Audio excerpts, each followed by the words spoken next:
ស្ដីគ្នាយើងចឹងនៅក្នុងវីដេអូនេះខ្ញុំចង់បង្ហាញអំពីរបៀបបង្កើតបច្ចេកតាក់ទងជាមួយនឹង RESTful API មួយជាមួយនឹង Laravel អញ្ចឹងតើរបៀបបង្កើតមានដំណើរការបែបម៉េចតោះអញ្ចឹងយើងទៅមើលទាំងអស់គ្នាអ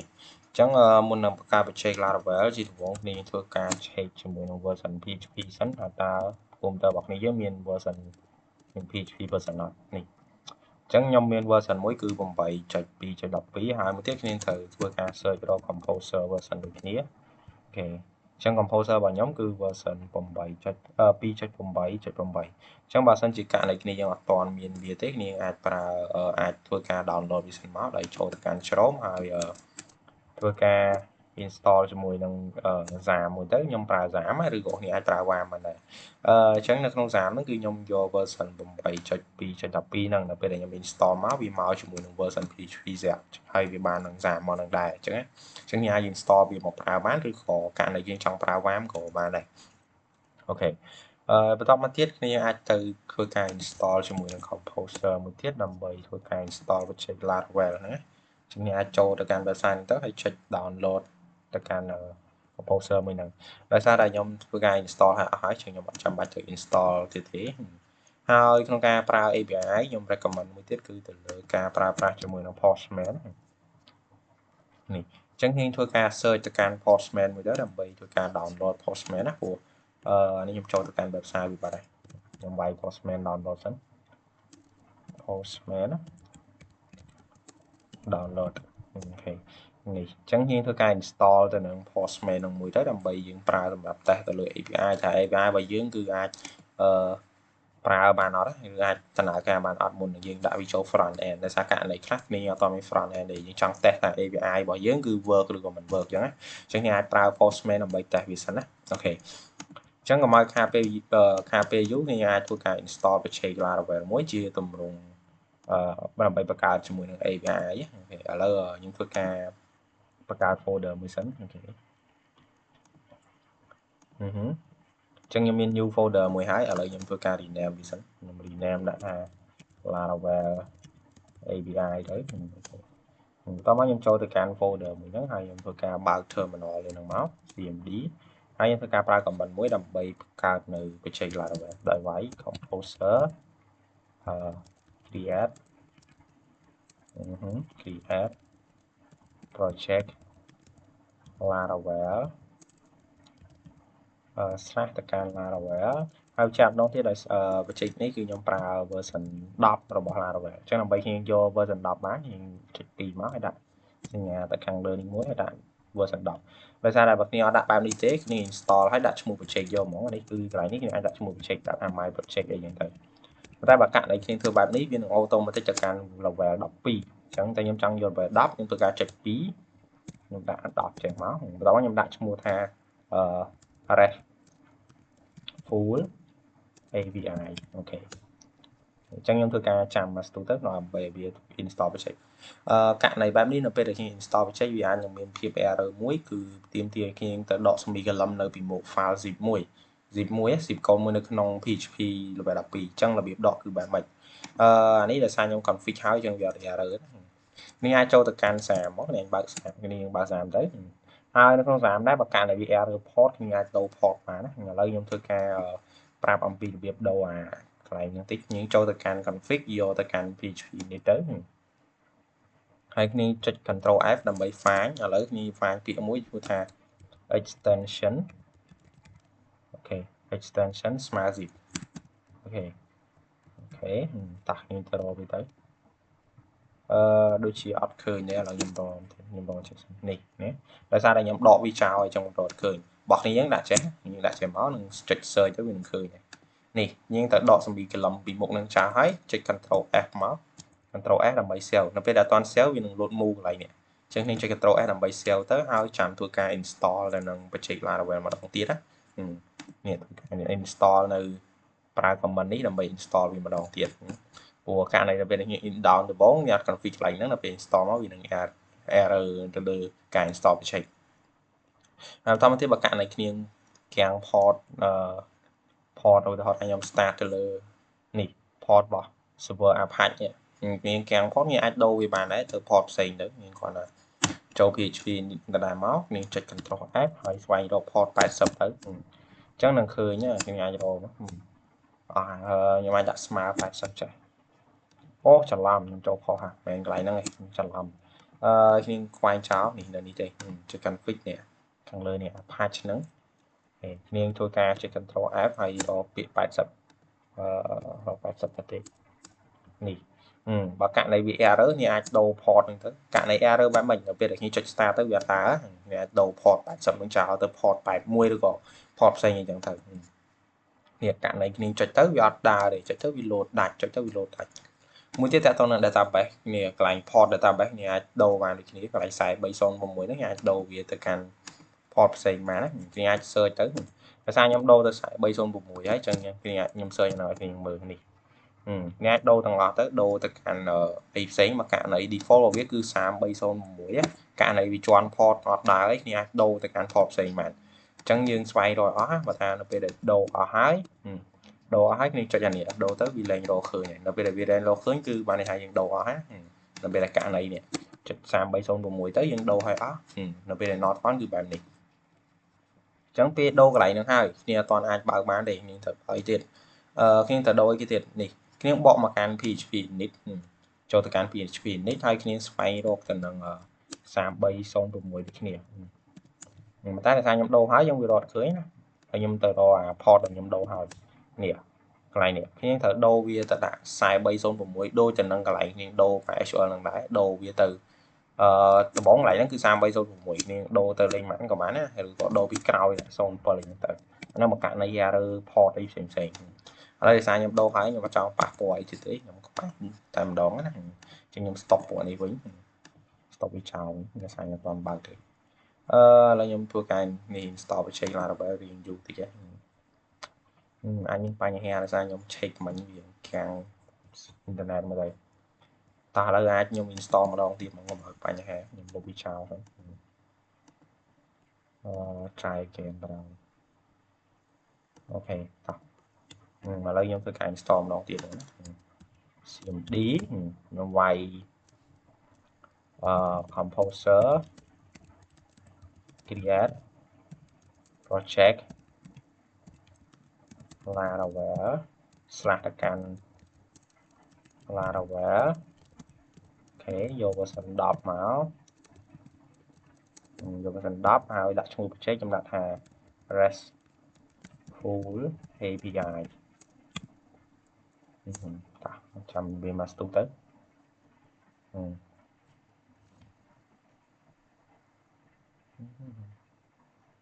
តោះអ៊ីនធឺណិតលឿនវាលឿនដែរដោយសារអ៊ីនធឺណិតខ្ញុំ slow ទេ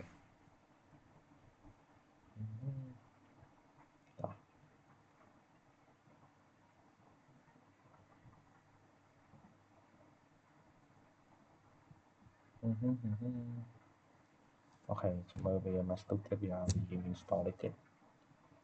អូខេដល់ពេលដែលវាដាន់វានឹង load ខាងក្រោមមកឲ្យយើងចូលទៅកាន់កូដបានណាតែនេះវាអត់ដាន់ទេ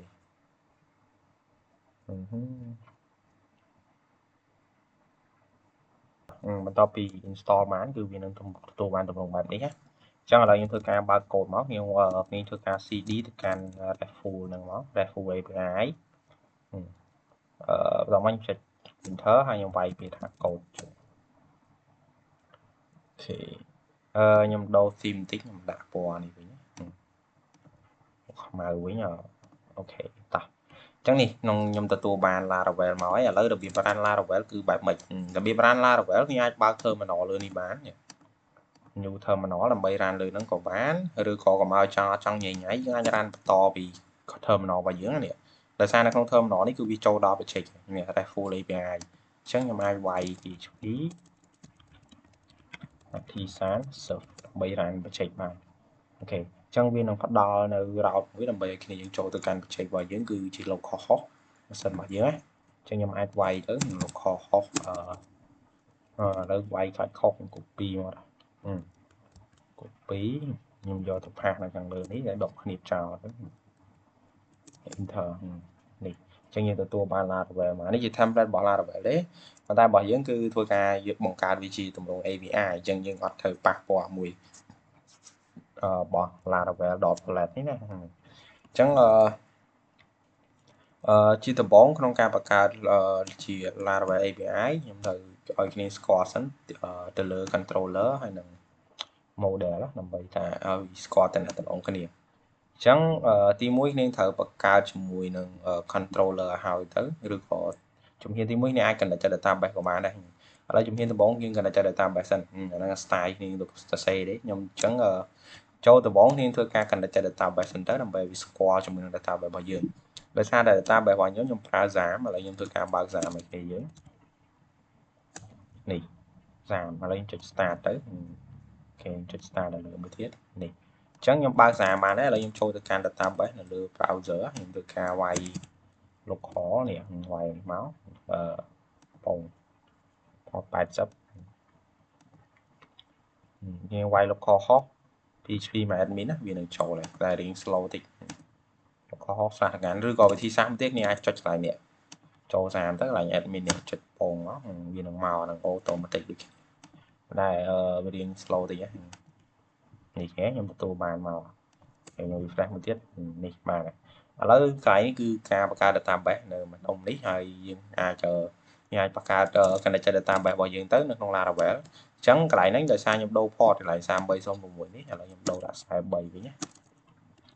43អូខេច្បាស់ណាស់មកដាច់បាត់ហើយប៉ុន្តែកន្លែង database គ្នាត្រូវបង្កើត database មួយដើម្បីឲ្យវាពេលយើងដាក់ dashboard ចូលគ្នាត្រូវធ្វើការឲ្យវាភ្ជាប់ទៅកាន់ database មួយដែរអញ្ចឹងឥឡូវខ្ញុំបង្កើត database មួយខ្ញុំដាក់ឈ្មោះថា user data user test ចុះ user test អញ្ចឹងទៅអូខេអញ្ចឹងខ្ញុំអាចចុច create មកនេះមកណា user test ហ្នឹងមក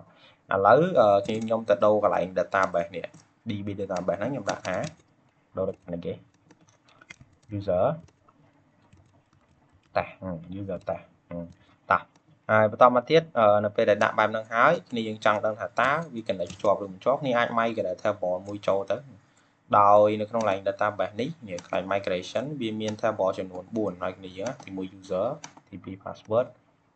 file shop ហើយនិង personal access អីហ្នឹងឥឡូវយើងធ្វើការ migrate table ទាំងអស់ហ្នឹងថាតើនៅពេលដែលយើងចុច migrate ទៅវាទៅ table ទាំង4ហ្នឹងចូលទៅកាន់ database របស់យើងអត់អញ្ចឹងដើម្បី migrate បានយើងបើក terminal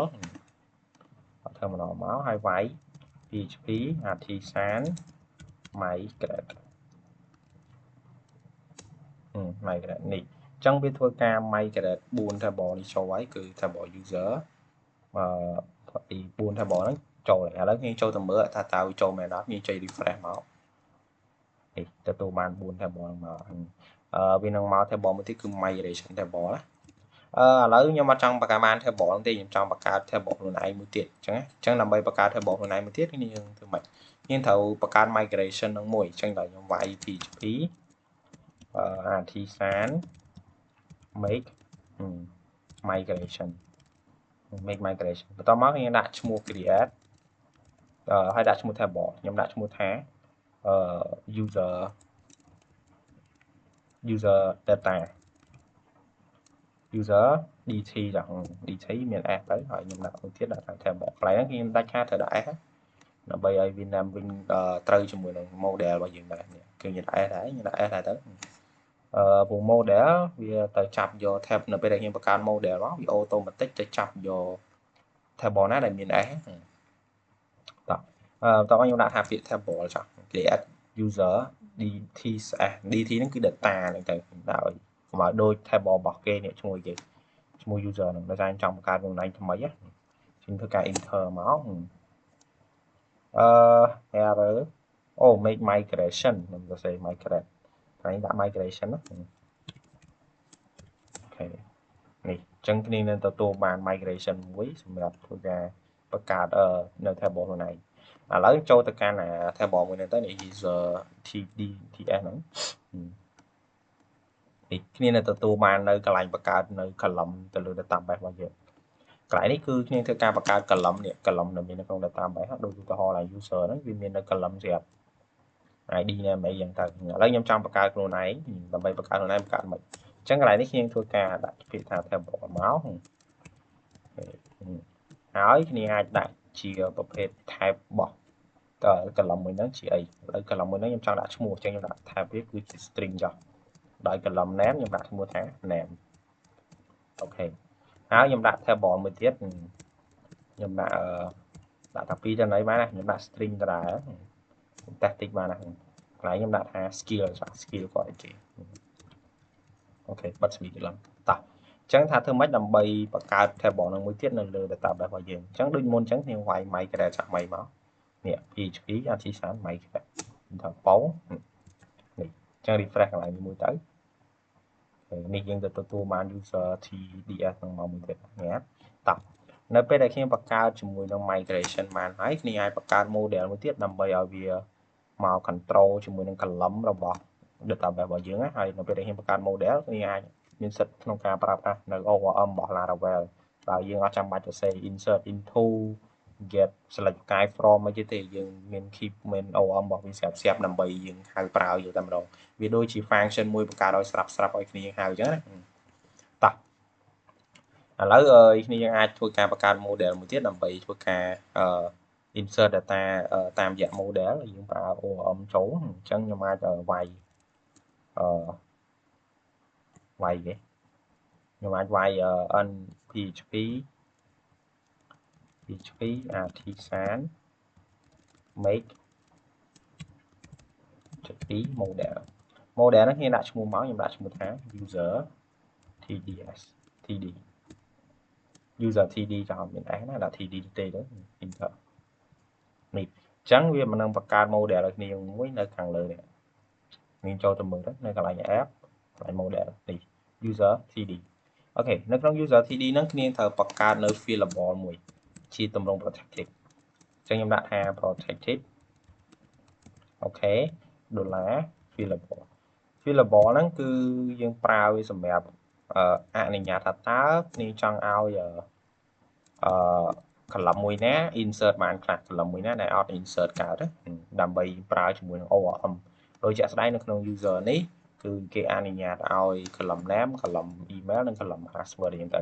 អញ្ចឹងនៅក្នុងរបស់យើងក៏ដូចគ្នាដែរគ្នាចង់អនុញ្ញាតឲ្យ column អីខ្លះដើម្បី insert តែអញ្ចឹង column ដែលខ្ញុំចង់អនុញ្ញាតគឺទី1 name ហើយទី2 skill ខ្ញុំអត់ឲ្យគេ insert នៅ ID ទេដោយសារតែ ID យើងឲ្យវា auto increment ណាយើងឲ្យវា auto increment អញ្ចឹងយើងអត់ចង់ឲ្យគេ insert ID យើងដាក់2ហ្នឹងមកគឺនៅពេលដែលគេប្រើ model របស់យើងគឺវា insert បានតែ2នេះទេគឺ name និង skill មិនមែនតែ insert ទេ update និង delete ក៏ដូចគ្នាគឺប្រើ column 2ហ្នឹងគឺដើម្បីធ្វើការ update និង delete ហើយនឹងស្វែងរក data អីផ្សេងៗទៀតហ្នឹងទៅជាពិសេសគឺកន្លែង model ហ្នឹងគឺសម្រាប់ insert data ឯងដែលយើងចង់ឲ្យ field មួយណាសម្រាប់ insert field មួយណាដែលយើងអត់ insert ហ្នឹងទៅអូខេបន្ទាប់ពីបាន user data ហ្នឹងហើយគ្នាត្រូវបង្កើតមួយទៀតគឺទៅលើ controller ដើម្បីយើងធ្វើការសរសេរ logic code ក្នុងការ insert data ទៅកាន់ database អញ្ចឹងណាអូខេអញ្ចឹងឬក៏ update data ហើយនឹង feature ផ្សេងទៀតដែលគេអាចចង់បង្កើតនៅក្នុង project គឺយើងអាចសរសេរវានៅក្នុង controller បានណាដូចជាការ search ការស្វែងរក data ការ delete update អីផ្សេងៗទៀតដោយសារខ្ញុំធ្វើ repo អញ្ចឹងខ្ញុំចង់ជាមួយនឹង CRUD ដែលមាន create edit update និង delete ចោលអូខេអញ្ចឹងឥឡូវគ្នាធ្វើការចូលទៅកាន់នេះខ្ញុំអាចប្រើ command មួយដើម្បីបង្កើតខ្ញុំវាយ PHP artisan make ដាក់ថា controller ហើយដាក់ឈ្មោះ controller មកអញនិយាយមកអូខេនេះទាញទៅលើតិច make controller បន្ទាប់មកខ្ញុំដាក់ឈ្មោះ controller មកហើយ controller របស់ខ្ញុំដាក់ថា user dt user dt ហើយខ្ញុំដាក់ថា .api មួយថាខ្ញុំដាក់ .api ឲ្យវាមក function របស់ API ឬក៏យើងនិយាយថា method របស់ API ដែលវាបង្កើតឲ្យស្រាប់មាន insert update delete អីចឹងទៅប៉ុន្តែមិនមែនសរសេរ logic code ឲ្យនៅវាឲ្យតែឈ្មោះ function មកទេអញ្ចឹងយើងធ្វើការ enter ទៅនេះអញ្ចឹងខ្ញុំទទួលបាន controller មួយហើយគ្នាចូលទៅកាន់ HTTP ហើយយកពាក្យថា controller អូខេអូអានេះវាអត់មកពេលនេះវាអត់មកជាមួយនឹង source add update delete insert update delete ឥឡូវខ្ញុំធ្វើការលុបវាចោលថាម៉េចអញ្ចឹងខ្ញុំបានក្នុងការនេះណាអូខេតោះឥឡូវខ្ញុំទៅ check មើល comment ទីខ្ញុំចង់អូខេនៅក្នុង comment នេះ ប្រើ comment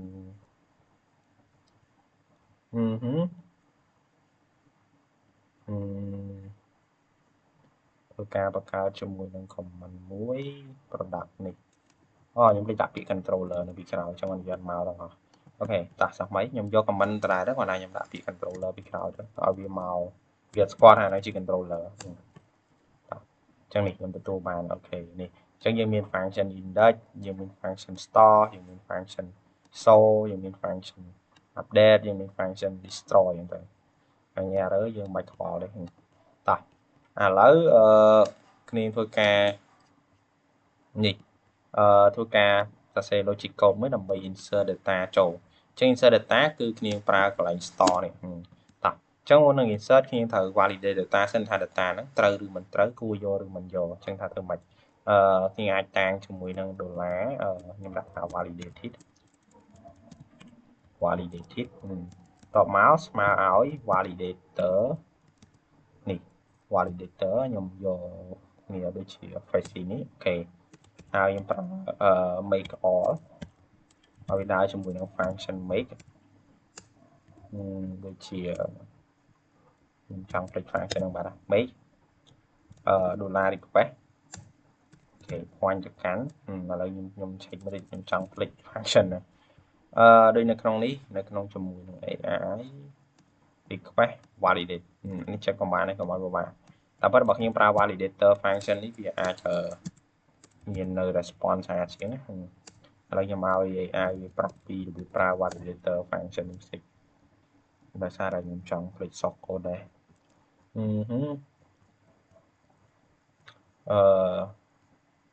នេះ validator ចុច2ទៅកាន់ make អូខេតោះអញ្ចឹងចុច2ទៅកាន់ make យើង make all អីគេ make $request point ទៅកាន់ all អូខេ all តមកនៅក្នុង all ហ្នឹងយើង validate អីខ្លះអញ្ចឹងករណីឡើង validate នេះគឺគោលបំណងចង់បានន័យថាម៉េចចង់បានន័យថានៅពេលដែលយើង validate data នេះឧទាហរណ៍ថាកន្លែងនេះនៅក្នុង AI វាដាក់ថាម៉េច validate ថា name ហ្នឹងដាច់ខាតត្រូវតែបញ្ចូលហើយត្រូវវាជា string ហើយនឹងទំហំតួអក្សរប្រមាណអញ្ចឹងណាអញ្ចឹងដូចគ្នាខ្ញុំដាក់ name មកហើយខ្ញុំ validate វាថាតើដាច់ខាត user ត្រូវតែប្រកាសខ្ញុំដាក់ថា require ហើយដាច់ខាតមួយទៀត user ដែល insert មកហ្នឹងគឺ data ហ្នឹងត្រូវជា string ហើយនឹងមួយទៀត data ហ្នឹងមិនទំហំអក្សរធំបំផុតអស់តែប៉ុន្មានលេងវាតែខ្ញុំយក maximum មកវាគឺ255តួអក្សរទៅអញ្ចឹងយើងមាន name ហើយនឹងមួយទៀតអីគេ skill ដែរ skill អញ្ចឹងខ្ញុំវាយ skill ដូចជាមាន s ដែរដូចគ្នាខ្ញុំដាក់ប៉ុណ្ណឹងដូចគ្នា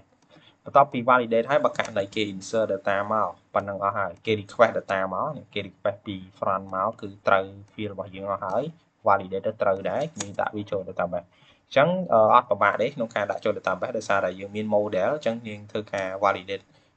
insert អា validate ទៅនឹងចូលទៅដោយប្រើ model អញ្ចឹងខ្ញុំវាយ user td នេះ dd ដោយខ្ញុំ point ទៅកាន់ function មួយឈ្មោះថា insert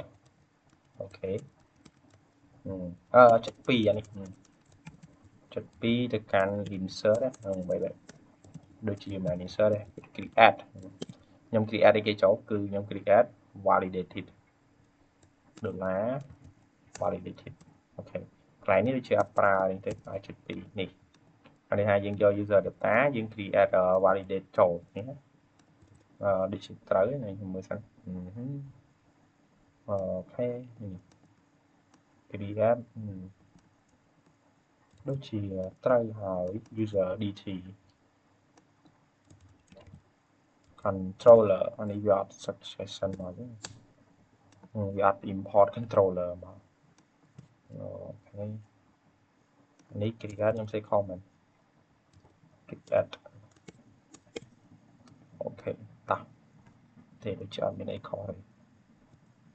create វាអត់ស្គាល់ function create undefined method create user dt ខ្ញុំបានហៅមកហើយអត់តាន់ហៅ model user អញ្ចឹងដោយសារយើងអត់តាន់ហៅ model វាមកយើងត្រូវហៅ user នេះបានត្រូវ import model អញ្ចឹងវាស្គាល់នេះធ្វើការនេះត្រូវ import model មកហើយខ្ញុំអត់បាញ់វាស្គាល់តោះ chẳng bây giờ insert success niអាច return ជា JSON string មួយទៀតដើម្បីបញ្ជាក់ថាយើង respond data success ដែលខ្ញុំដាក់ថាខ្ញុំ insert data success ចឹងខ្ញុំ return ដោយប្រើជាមួយនឹង respond ទៅវិញ respond ជាទម្រង់ JSON respond ជាទម្រង់ JSON ហើយតមកខ្ញុំប្រើជាមួយនឹង keyword success មួយករណីវា success ខ្ញុំដាក់វាថា true វិញថា success ហើយពិតជា success មែនអូខេហើយខ្ញុំ respond data ដែលបាន success ហ្នឹងឥឡូវខ្ញុំធ្វើការដាក់ថា user ចុះ user ដែលបាន insert success ដោយសារតែក្នុងនេះដើម្បីទាញ user insert success បានខ្ញុំត្រូវតាំង variable មួយទៀតខ្ញុំដាក់ថា user ចុះស្មើឲ្យអញ្ចឹងនៅពេលដែលយើង insert success វានឹង return data មួយទៀតមកតង់ទៀតទៅឲ្យ user យើងអញ្ចឹងខ្ញុំធ្វើការដាក់ user នេះទៅនឹង output ឃើញ data របស់យើងណាអូខេអញ្ចឹងថាធ្វើម៉េចដើម្បី test កន្លែង controller មួយនឹងបានណាយើង insert ទៅយើងចង់ test ថាវាចូល database មែនអត់អញ្ចឹងយើងត្រូវបង្កើត route មួយទៀតដើម្បីធ្វើការយកវាទៅ test នៅលើ Postman អញ្ចឹងគ្នាចូលទៅកាន់ route ទៅនេះចូលទៅកាន់ API អូខេបន្ទាប់មកគ្នាលុបបោះគេចោលទៅគ្នាធ្វើការបង្កើត route មួយដើម្បីធ្វើការ test ជាមួយនឹង API ហ្នឹងដែលខ្ញុំវាយពាក្យថា route ចុច2ទៅកាន់ method មួយ method data ដែលយើង method ដែលយើង upload data ចូលគឺ method post ចឹងខ្ញុំដាក់ method post មកហើយខ្ញុំដាក់ slash ធម្មតាហើយខ្ញុំចង់ឲ្យទៅកាន់ controller មួយដែលខ្ញុំបានបង្កើតមុនហ្នឹង controller របស់ខ្ញុំឈ្មោះថា user dt controller នេះអូខេហើយខ្ញុំឲ្យវាដើរទៅកាន់ function មួយដែលយើងបានសរសេរគឺ function store អូខេមកស្មីគេឡអូខេអញ្ចឹង method post គឺប្រើសម្រាប់ request data មកដែលយើង request ពី front មកហើយយកបញ្ចូលទៅកាន់ controller ណាមួយដោយ controller នេះនៅពេលដែលយើង request data មកវាចូលទៅកាន់ post បន្ទាប់មកវាទៅកាន់ controller user td controller ហើយចូលទៅកាន់ function store ហើយនឹង validate data បន្ទាប់មកវានឹង insert វាចូលទៅកាន់ database ឥឡូវដើម្បីចង់ដឹងហើយមួយទៀតដើម្បីពេលបង្កើត route ហើយពេលបង្កើត route បានហើយកន្លែង API ពេលបង្កើត route បានហើយគ្នាធ្វើការវាយជាមួយនឹង PHP Artisan Optimize ដើម្បីឲ្យវាដឹងថា route យើងបានបង្កើតមកថ្មីមួយទៀតណាអូខេ route config ហើយតោះអញ្ចឹងយើងអាច test បានអីដោយសារតែមុនហ្នឹងខ្ញុំបាន run វាហើយនេះអញ្ចឹងខ្ញុំប្រើ copy link ហ្នឹងមកដើម្បី test គ្នា copy អា link ដែលខ្ញុំ run ហ្នឹងណា copy វាចូល Postman ដើម្បីតែ download ហើយខ្ញុំអាចបង្កើតនៅ resource មួយថ្មីមកខ្ញុំបង្កើតកន្លែងនេះ request មួយថ្មីខ្ញុំ pass link នឹងចូលតោះមកខ្ញុំយក post ដោយសារ method ដែលយើងបង្កើតមកនេះ method គេ post ថាអញ្ចឹងកន្លែងនេះដាច់ខាតក៏ដូរទៅដាក់ post ដែរណាបន្ទាប់មកដើម្បីតែ API ខ្ញុំត្រូវ slash ទៅកាន់ API មួយហើយ slash ធម្មតាមកដោយសារកន្លែងនេះខ្ញុំដាក់ slash ធម្មតាឬក៏ខ្ញុំអាចដាក់តែចេះ user ចុះអញ្ចឹងខ្ញុំត្រូវ optimize តែថ្មី endpoint ខ្ញុំរបស់ខ្ញុំដាក់ user ទៅអញ្ចឹងកន្លែងខ្ញុំដាក់ user ដែរតោះបន្ទាប់មកដើម្បី request data មកបានខ្ញុំត្រូវចូលកន្លែង body ចុចកន្លែង raw អូខេនេះអាចទៅ save data ជាទម្រង់ JSON ដើម្បីយើង pull data ទៅដោយសារ raw នេះខ្ញុំដាក់វាជា JSON អូខេអញ្ចឹងខ្ញុំដាក់ name ហើយខ្ញុំដាក់ name មកឲ្យមួយឈ្មោះថា dara អញ្ចឹងទៅបន្តមកទៀត skill អត់យើងមាន column មួយទៀតឈ្មោះថា skill ហើយខ្ញុំដាក់ចុច2មួយទៀតខ្ញុំដាក់ថា web developer អញ្ចឹង developer អូខេអញ្ចឹងនេះគឺជា front ដែលយើងបាន request data ទៅហើយមាន name មាន skill អញ្ចឹងម្ដុំនេះនៅពេលដែលយើងចុច send ទៅវានឹងទៅកាន់ route មួយនេះ route មួយហ្នឹងវានឹងធ្វើការទៅកាន់ controller មួយនេះដោយសារ route មិញ endpoint របស់យើងគឺ user នេះណាអញ្ចឹងវានឹងទទួលការ controller មួយនេះអញ្ចឹងយើងចូលទៅមើល controller មួយហ្នឹងទៅ controller មួយហ្នឹងនឹងចាប់យក name skill ដែលចេញពី request នេះមក validate ថាត្រូវឬមិនត្រូវនៅពេលដែលត្រូវគ្រប់លក្ខខណ្ឌ string maximum អីអស់ហើយធ្វើការ insert វាចូល database ដោយប្រើតាម model នេះគឺយើងប្រើ ORM របស់ model នេះដើម្បី insert data នៅពេលដែល insert ចប់វានឹង return data មកកាន់ user ហើយបន្ទាប់មកយើង respond ទៅវិញថា data ហ្នឹងត្រូវបាន insert success ហើយ data ដែល insert success គឺរូបរាងបែបម៉េចគឺវានឹងបង្ហាញនៅកន្លែង JSON ហ្នឹងវិញណាកន្លែង response ចាឥឡូវខ្ញុំធ្វើការចុច insert ទៅចុច send ទៅបងនេះinternal server error អញ្ចឹងមកនេះយើង error ទៅកាន់3ហ្នឹងឥឡូវយើងធ្វើការចុច preview argument must be type array validator កន្លែងណាដែលត្រូវ type មកដែរណែឥឡូវខ្ញុំជប់ទៅមុំ model សិន model ខ្ញុំដាក់ skill protected ខ្ញុំខ្លាចចាក់ថែមកន្លែងនេះខុស available ខ្ញុំsẽត្រូវ available ត្រូវណាហើយ skill ក្នុងនេះមាន s string អូខេត្រូវហើយអូខេនេះក៏ត្រូវដែរ require name skill validator វា validate data ត្រូវ skill ខ្ញុំដាក់ name មកត្រូវដែរបើខ្ញុំ check មកតិច check មួយ error តិចថាវា error អីគេ create achievement attribute must be array កន្លែងណាដាក់ must be array validator ខ្ញុំហៅមកហើយអូកន្លែងនេះសង្ស័យខុសកន្លែងនេះបែរខ្ញុំទៅ check មើលvalidator request all អូខេហើយខ្ញុំដាក់វាជាទម្រង់គ្នាបអូខេ clear array ត្រូវអស់ហើយអូខេកន្លែងនេះខុសកន្លែងនេះ validated ទេ validator យើងផ្អាច់ទៅកាន់ validated ដើម្បីយើងទៅទាញ data តែអានេះខ្ញុំដាក់ validator តោះឥឡូវកន្លែងខ្ញុំត្រូវផ្អាច់មកតង់ទៀតទៅកាន់ validated អានេះដើម្បីចាំប៉ិតទៅយើងធ្វើការ validate ហើយតោះឥឡូវខ្ញុំសាក send ដល់ថ្មីទៅប្រើហ្នឹងវានឹងសាំញ៉ាំតិចនេះជោគជ័យបានហើយណានឹង data របស់ខ្ញុំធ្វើការ install ចូលហើយអូខេដោយសារតែវា error មិញ error កន្លែងនេះខ្ញុំអត់បានយក data ដែលបាន validate ហើយនេះទៅ insert data អញ្ចឹងកន្លែងនេះយើងត្រូវនៅពេលដែល insert មកវាដាក់វាជាទម្រង់ array ឥឡូវវិធីសាស្ត្រមួយទៀតគ្នាអាចធ្វើបែបនេះក៏បានដែរមកស្មុគស្មាញច្រើនយើងអាចប្រើទម្រង់$validated នោះទៅដែរហើយខ្ញុំដាក់$request style ដើម style ដំបូងខ្ញុំចូលទៅកាន់ style ទី1ដែលខ្ញុំបានបង្ហាញជួយយើងមុនហ្នឹងគឺណាឈប់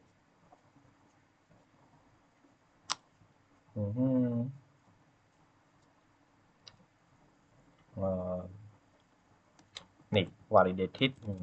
request ព័ន្ធការ validated នេះតាមពិតយើងត្រូវ validate យក validate ដែលហើយហ្នឹងទៅ insert data ដែលខ្ញុំបានដាក់មិញទៅវា error អញ្ចឹងខ្ញុំធ្វើការព័ន្ធទៅកាន់ validate សោះមិនទៅនឹង validate នេះខ្ញុំ validate នេះខ្លះ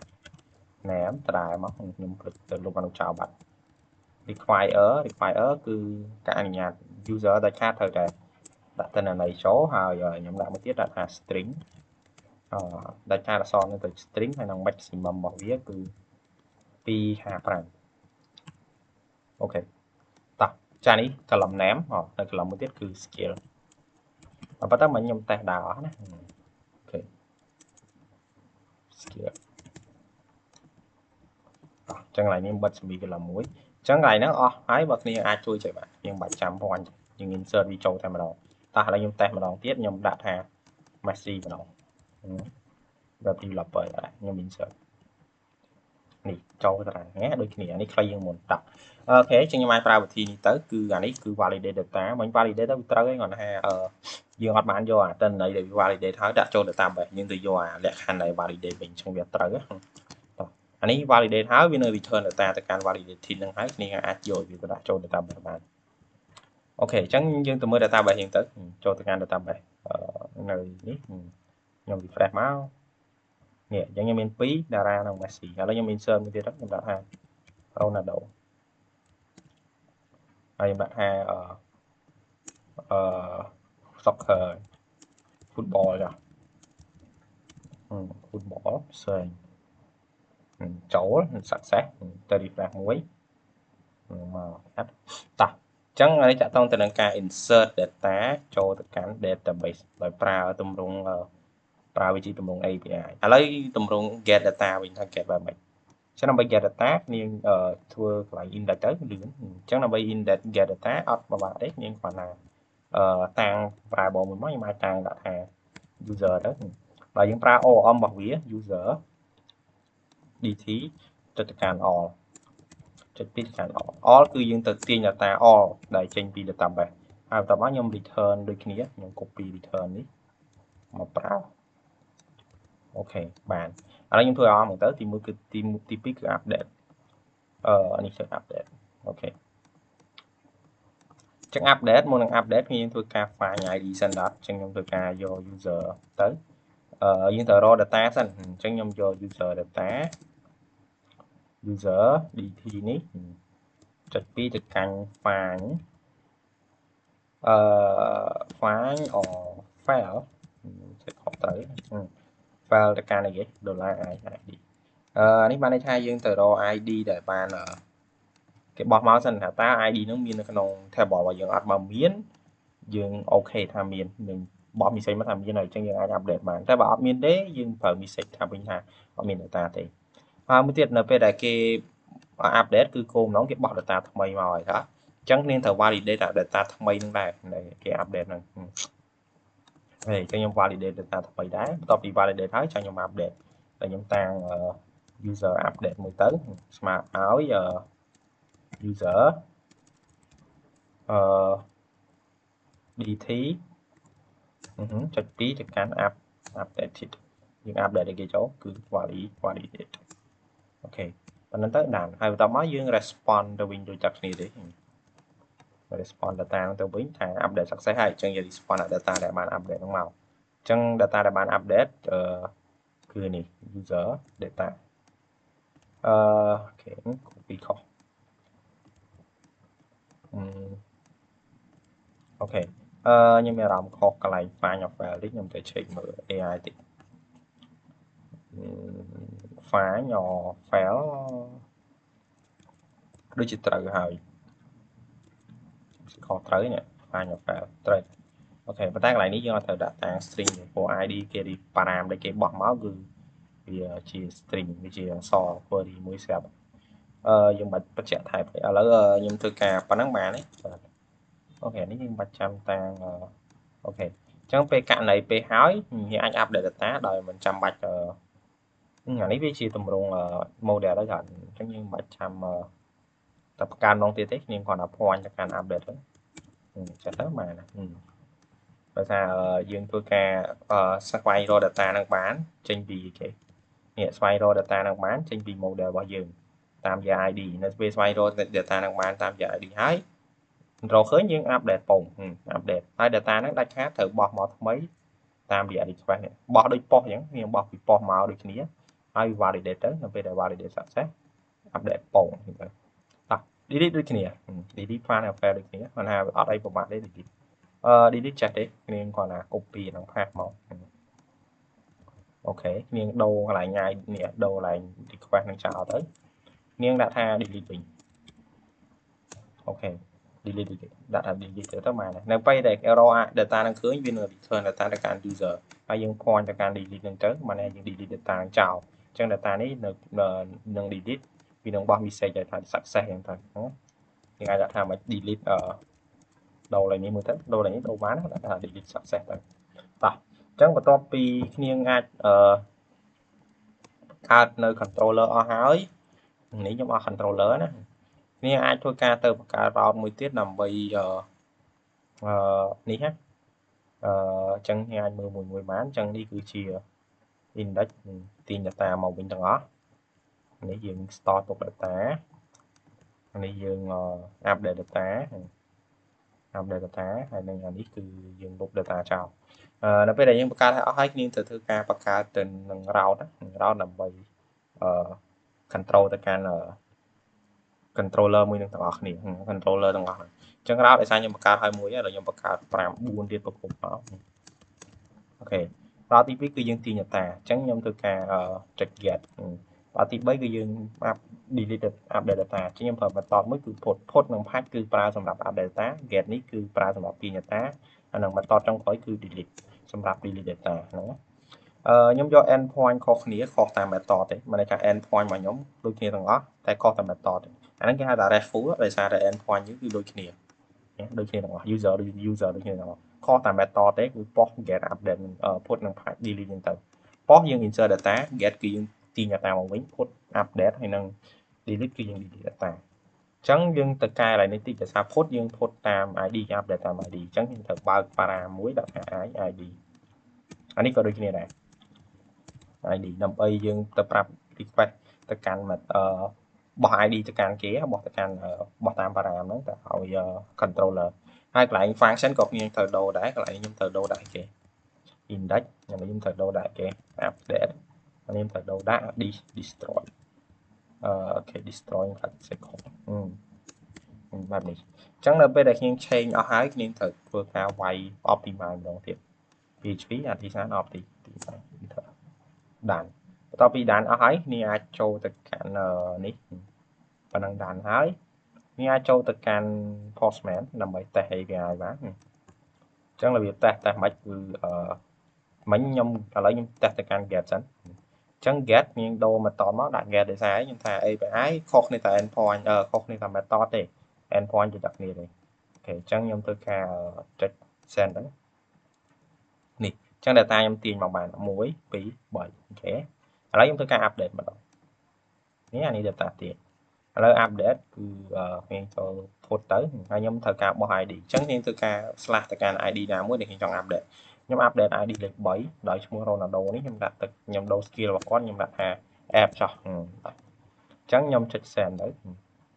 បងនេះអញ្ចឹងដល់ពេលដែល update success នឹង load មកឲ្យថា Ronaldo